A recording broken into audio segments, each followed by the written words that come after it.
네, 유승민 작가 모셨습니다. 어서 오세요. 안녕하세요. 자, 오늘 어떤 내용일까요? 최근 배우 이시영 씨가 배우자 동의 없이 배아를 이식해서 임신한 사실을 공개했는데 사회적으로 찬반 논쟁이 벌어지기도 했었죠. 그랬죠. 예. 네, 오늘은 그 논란보다 이 시험관 시술을 절실하게 필요로 하는 사람들의 현실을 조금 들여다보려고 합니다. 문제가 있다는 말씀이실까요? 네, 지원 실태를 좀 살펴볼 건데 네. 예를 들어 보면 20대 후반에 난임 판정을 받은 A 씨가 있습니다. 5년 동안 18번 시술에 도전을 했지만 어휴. 아직까지 소식이 없는데요. 예. 이제 남은 건 2번뿐입니다. 그 이유가 거주지인 인천 지역은 이 시험관 시술 지원이 20번까지만 되기 때문입니다. 그 이후에 만약에 내가 시술 한 번을 도전하려면 뭐 500만 원에서 700만 원까지 들 수도 있다고 하는데요. 한 번 시술 받는데? 네, 이걸 다 자비로 부담을 해야 되기 때문에 예. 더는 좀 부담이 돼서 도전하기 어렵다라는 거죠. 네, 그런데 만약에 A 씨가 서울시나 제주도에 살고 있다면 25번까지 지원을 받을 수가 있습니다. 그러면 이 시험관 시술 지원이 지자체마다 달라요? 횟수나 이런 게? 그렇습니다.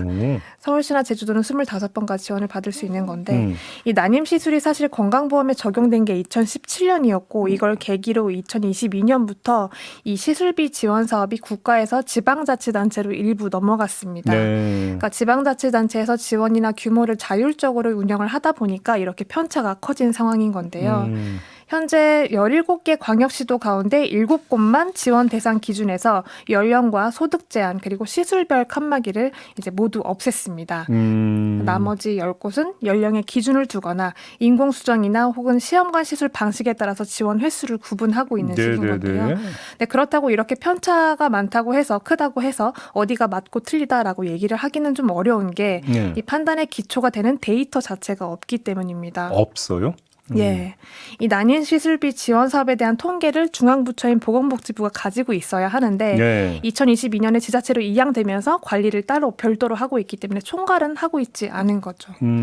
통계 정도는 사실 국가 차원에서 해주어야 뭐 예산이 얼마나 쓰인다던가 의료기관이 어떻게 운영이 된다던가 하는 걸 파악을 할 수가 있고 뭐 추후에 정책을 결정할 때도 그게 중요한 자료가 될 수 있을 텐데 이 자료에 부재가 있다는 게 아직까지 그럼 그 얘기는 현실이고 주먹구구라는 얘기잖아요. 그렇죠. 근데 사실 이거는 큰 틀에서 개선을 해야 될 문제다라고 얘기를 하고 있고 현장에서 난임 부부들이 가장 고충을 호소하고 있는 점은 또 따로 있습니다. 따로 있다? 네. 어떤 점인데요? 다시 A씨 이야기로 돌아가 봤을 때 A씨가 인천시의 지원을 받고 있기 때문에 사실 자기 부담금이 적었을 거다라고 예상을 하기가 쉽지만 한 번 시도할 때마다 300만 원씩 들어갔다고 합니다. 지원과는 별도로? 별도로. 오. 그 이유가 비급여, 약물과 시술 때문인데요. 한국난임가족연합회에 따르면 현재 난임 부부들이 가장 개선을 요구하는 1순위가 바로 비급여 약물 그리고 시술 비용이라고 합니다. 홍성규 사무국장님 이야기를 한번 들어보겠습니다.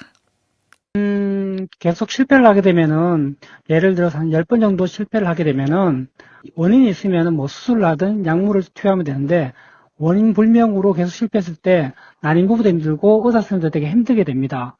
사실은, 뭐, 의사 선생님도 특별한 방법이 없기 때문에 당연히 비급여 시술 약물을 구할 수밖에 없고, 환자들도 그걸 거부할 수가 없어요. 그러니까 실패를 하면 원인을 모르니까 이것도 한번 해보자 저것도 한번 해보자 이러면서 비급여 약물이나 시술을 하게 된다. 네, 그만큼 절실하기 때문인데요. 사실 개인차가 있겠지만 건강보험 적용을 받아도 이 비급여 약물 시술비만 한 번에 적게는 150만 원부터 400만 원까지 들어간다고 합니다. 그러니까 누구보다 아이가 간절한 부부 입장에서는 매번 마지막이라고 생각을 하고 도전을 하기 때문에 뭐 거절을 할 수도 없고 다 투자를 하게 되는 건데 부담은 그만큼 점점 커질 수밖에 없는 겁니다. 그러니까 결국 건강보험과 시 지원을 받으면서도 도전을 포기하는 부부들이 늘어나고 있다고 하는데요.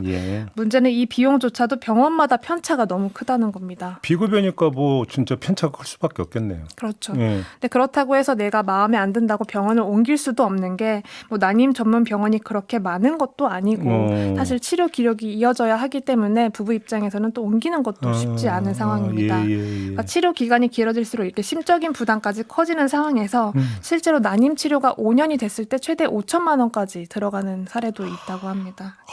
그래요? 상당히 비용적인 부담이 큰 건데 아이를 가지려고 시작한 일인데 이렇게 실패를 거듭할수록 비싸진다라는 게 참 잔인한 현실처럼 느껴지기도 하는데요. 네. 난임 부부가 지금보다는 좀 더 안심하고 좀 꾸준하게 이제 치료를 받을 수 있는 그런 환경을 만드는 게 절실합니다. 저출생 대책 뭐 이거저거 쏟아내는데 지금 구멍이 또 여기에 있는 거네요. 그렇게 네. 놓고 보면. 예, 알겠습니다. 자, 잘 들었습니다. 고맙습니다. 고맙습니다. 네, 유승민 작가였습니다.